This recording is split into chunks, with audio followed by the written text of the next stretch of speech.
Arizona Republican Senator Jeff Flake told reporters on Capitol Hill and said they've got a bipartisan working group in the Senate that's reached a deal to continue protecting the deportation of hundreds of thousands of young people brought to the United States as children. However, a spokesperson for Democratic Senator Dick Durbin, who is part of this group, which is informally known as the Gang of Six, told Reuters, "No, the talks are ongoing. We still haven't worked that out just yet." Joining me now to discuss this is Newsmax insider, Conservative Review columnist Tom Borelli, and he's going to be with me for the next 2 hours today. And via Skype, we have former Associate Political Director under Ronald Reagan, a man we like to call friend of the program, Jeffery Lord. He's a columnist for the American Spectator. Jeffrey, great of you to join us. Thanks for being here. Hello there, Bill, and to the other half of the bodacious Borellis. That's what we call them here. We're gonna put a banner up at half of the bodacious Borellis, and we're gonna call him the least bodacious of the Borellis, as a matter of fact. I wasn't going to say it, but of course I know this. Look, all day long there have been reports. Jeff Flake apparently went off a little prematurely early this morning and said we have a deal.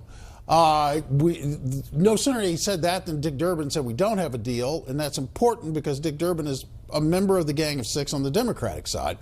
White House says no, we don't have a deal, but late this afternoon, the Washington Times, Jeffrey, is running with a story that says there is a deal among the Gang of Six. And I'm paraphrasing this. It seems that the reporting is the White House turned to them and said, you go get consensus in Congress. It's nice that you've got a deal, but we'll come back when we've got a better consensus about what's going on. Not surprising, given the president's insistence that this be bipartisan, but what in the world is going on? Jeffrey, you have any idea? Yeah, this comes under the category of mudslides and fires in Washington, D.C. This is typical, I might add. In the long ago when I worked on Capitol Hill, both in the House and the Senate, you have these exactly these kind of meetings populated with staff, and then a lot of times it's just the staff, and there's this back and forth tug and pull all the time. This is the sausage being made, and the things that you just quoted right there are perfect examples of this. Somebody says, yeah, we've got a deal, and somebody else says, oh, no, we don't have a deal, which means they're talking in public, which means they're negotiating in public. It's interesting. Yeah, so that people who aren't aware of, the Gang of Six are 3 Republicans and 3 Democrats. The names that you're going to know on the Republican side are Jeff Flake and Lindsey Graham.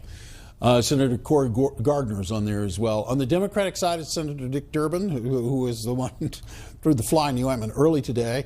Senator Michael Bennet, and then Robert Menendez out of New Jersey is on there. So that's the Gang of Six.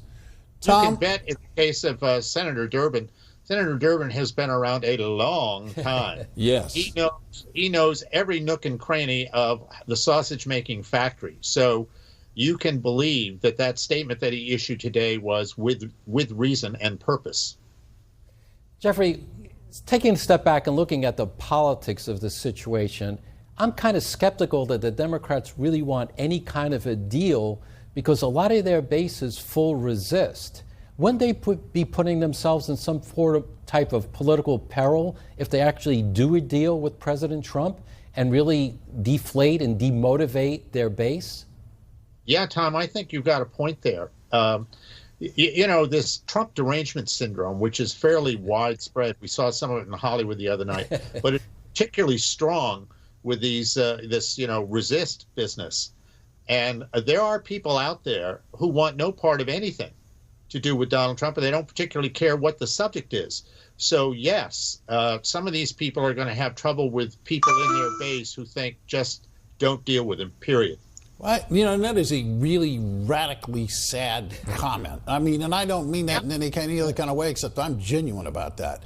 Because, let's make it clear, because this conversation means they really don't give 2 hoots and a holler about those dreamers they purport to care so much about, not if it helps them get back at a president whom they can't stand. Is that the bottom line? Yeah, it's pretty cynical. And, it's counterbalanced. I will say this, if you saw that memo that came out from Jennifer Palmieri of the Center for American Progress Action Fund, Yep. in which she said it's not only a moral imperative, but our electoral prospects depend on doing this because we need these people for our electoral base. So there is going to be a little pushback from those folks. Yeah, well, that's what's known as cutting your nose off to spite your face. It's classic example of that. I want to go to a couple other stories. I want to start with the FISA story.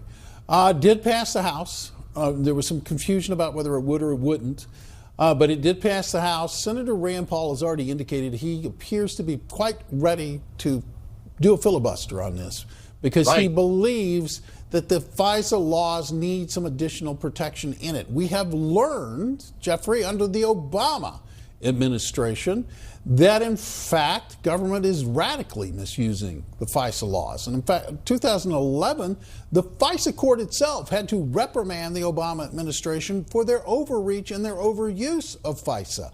I would think it would be very hard to construct an argument against Senator Rand Paul's feelings about greater protection, but I might be wrong. Where do you come down on this? I think you're right. The thing I love about Rand Paul is this is genuine. There's nothing cynical here about this. And, just today we've seen this story, James O'Keefe, and talking to these people at Twitter and how they're doing all sorts of, what do they call it, shadow banning or whatever. Yeah.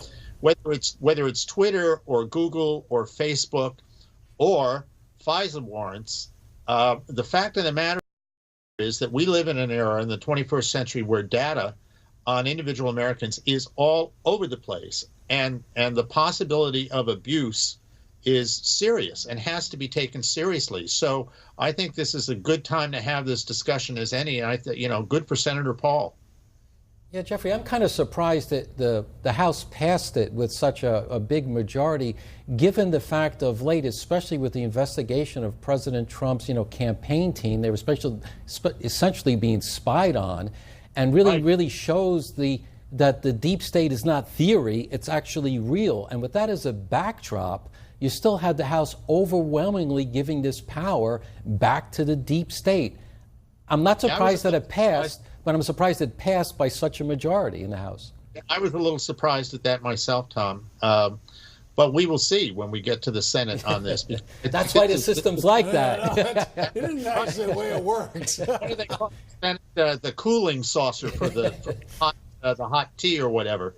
I do think that this is going to have a very serious discussion here because, frankly, I think there are so many people in Washington, and I'm not being critical of them, I just think it's the state of play of technology, that have no idea how all of this works.